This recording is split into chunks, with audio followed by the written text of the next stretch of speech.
चर्चा रे वीरेंद्र सेवक पुओ और विराट कोहली पुत्रा उभय ना समान किंतु जड़े विस्फोरक बैटर तो अन्य जड़े लेग स्पिनर। दुई किशोर तारका दिल्ली प्रीमियर लीग पाई मोटा दाम रे होइछंती बिक्री।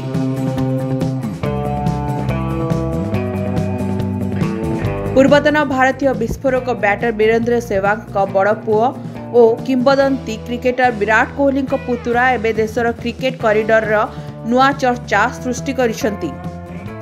दिल्ली प्रीमियर लीग बा डीपीएल 2025 रे सेहवाग पुओ और कोहली बड़ भाई पुओ नजर आसिबे। तेबे मजादार कथा हेउछि उभय ना समान अर्थात आर्यवीर। डीपीएल नीलाम रे सेहवाग पुओ आर्यवीर और कोहली पुत्र आर्यवीर मोटा दाम रे किणा होइछंती। सेहवाग बड़ पुओ आर्यवीर को 8 लाख टंका दे सेंट्रल दिल्ली किंग्स निज सह सामिल करिसंती। 18 वर्ष बयस रे सेहवाग पुओ दिल्ली अंडर 19 टीम रो सदस्य रहिथिले। एबे से दिल्ली प्रीमियर लीग खेलिबा को जाउछंती।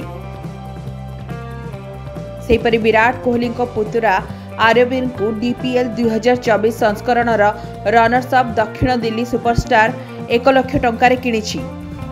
सेहवाग परि तांको पुओ आर्यवीर सेहवाग मध्य जड़े विस्फोरक ओपनर। तांको डीपीएल नीलाम बेले अनेक दल निज पाखकु नेबाकु चेष्टा करथिले। तांको किनिबा पई एक प्रकार छक्का पंझा लागि रहितला किंतु सेंट्रल दिल्ली किंग्स शेषरे तांको किनिथिला। सेपटे कोहली पुत्र आर्यवीर हेउछंती जड़े लेग स्पिनर। से दक्षिण दिल्ली सुपरस्टार्स पाखकु जाइछंती। एही टीम रो कैप्टेन हेउछंती आयुष बदोनी। सेहवाग सान पुओ वेदांत सेहवाग मध्य एही नीलामी रे भाग नेइथिले। तेबे तांको कोनोसी फ्रांचाइज डीपीएल ऑक्शन बेले किनिबा को आग्रह देखाई नाहंती।